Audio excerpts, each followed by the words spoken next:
So for the past few years I was editing most of my footage off of this external SSD. It's a 2.5-inch 1TB drive from Crucial in an external enclosure.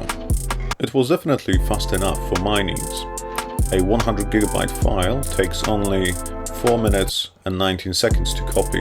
Write speed is okay as well, with 363 megabytes and read of 345 megabytes. But I was recently working on a project that exceeded 1 terabyte, so I had to quickly go out and get a larger SSD. So that's when I got this, a Crucial X8 2 terabyte portable SSD. So it's double the size and pretty much double the speed of my old SSD. It copies a 100GB file in only 2 minutes and 26 seconds. And the write speed is 827 megabytes and read is 822 megabytes.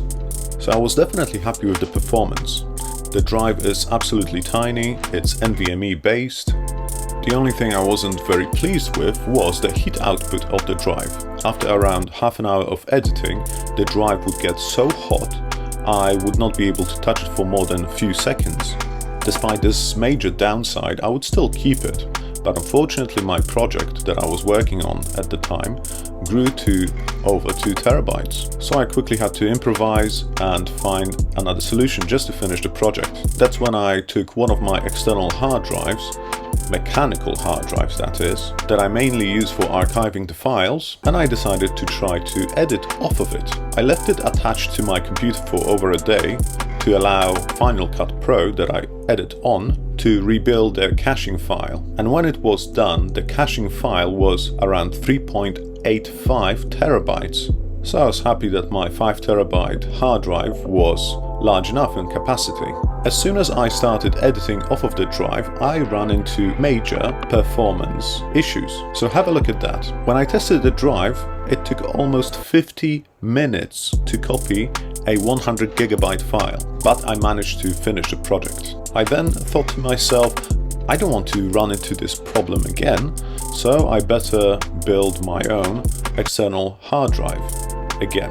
I was pretty set on the form factor of the SSD. I decided to go for an NVMe based one, but I wasn't sure what capacity I should go for. In theory 4 terabytes should be enough, but I just wanted to make sure that I go for something future-proof when it comes to capacity and speed. So I decided to go for this one. It's a Corsair MP400 NVMe SSD, 8 terabyte one.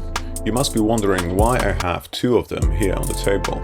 And that's because I run into some major compatibility issues that I can't really explain. I ended up exchanging these SSDs 4 times in total, and out of 4 only one ended up working in almost all of the NVMe enclosures. Now I have no idea why that is. All the parts seem to be the same, controller and the chips. So if any of you knows why only one would be compatible with all of the enclosures, please let me know down in the comment section. So my first pick was this Acasis USB 4.0 / Thunderbolt 3 enclosure. I love the build quality and it had some really good reviews online. It's a completely toolless design.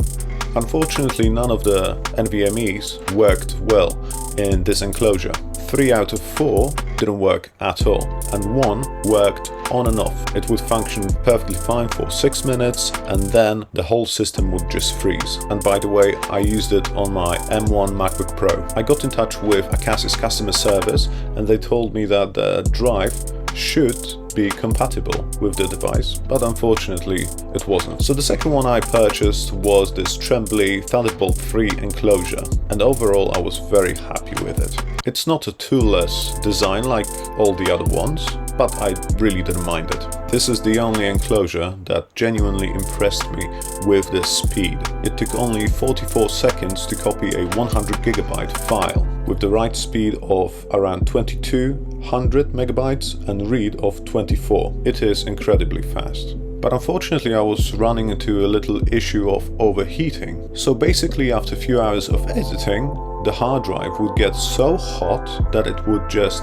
eject automatically on the system and it would not reconnect until it was cooled down again. again. So I came up with this neat solution to this problem. This is a Peltier based mobile phone cooler that I just stuck on top of the SSD. I was blown away how well it cooled down the SSD. It would cool it down to a point where it was cold to the touch. So with this cooler on top, the drive was performing very well. There was no throttling and the speed was very consistent. But I still kept on looking for a different solution. That's when one of my friends recommended this Sabrent enclosure. It's a great toolless design, and out of all the enclosures here, this one is built the best. The aluminium is so thick and the PCB is tiny, as you can see, so you can also stick a thermal pad on the other side of the hard drive to cool it better. So in my mind, the only downside to this enclosure was that it's only USB 3.2, but on the upside it was extremely cheap. I paid only around $10 for it. But unfortunately there was a huge, and I mean huge, deal breaker, to a point where I cannot understand how this company could release a product with such a major flaw. It's the USB-C port on it. All the standard USB-C and Thunderbolt 3 cables are just 1mm too short, and that is why they can't lock in securely. So you can only use this enclosure with the supplied Sabrent cable. So in my mind, it just ruins the biggest appeal of USB-C, which is universality. Basically, wherever you go, you just have to take this one specific cable with you. Now let me show you the external enclosure that I decided to stick with. This is the Acasis 10-in-1 USB-C hub with an NVMe slot inside. It's a toolless design with excellent build quality, and you can use all of the ports at the same time, which is excellent. It will also provide up to 100 watts of charging to your device, which means in my case that there is only one cable connected to my computer, which is great. Let me show you how I installed the NVMe SSD in this one. Since I use the 8TB model, with this design you can stick the thermal pads on both sides of the SSD, which means that it cools it very well. For me personally, the transfer speed was quick enough as well. It took only 2 minutes and 15 seconds to transfer a 100GB file. The write speed was 806 megabytes and read was 811. So not as fast as the fastest Thunderbolt 3 based enclosure, but definitely fast enough to edit off of. The hub comes with this silicone bumper case, so it's not gonna scratch your computer when you place it near it. So I just love the functionality of this one. I have been using it for over a week now, and it performs flawlessly. So this is the enclosure that I'm gonna be using for the next few years. If you have any questions, please leave them in the comment section below, and I'll try to answer them. Take care, guys.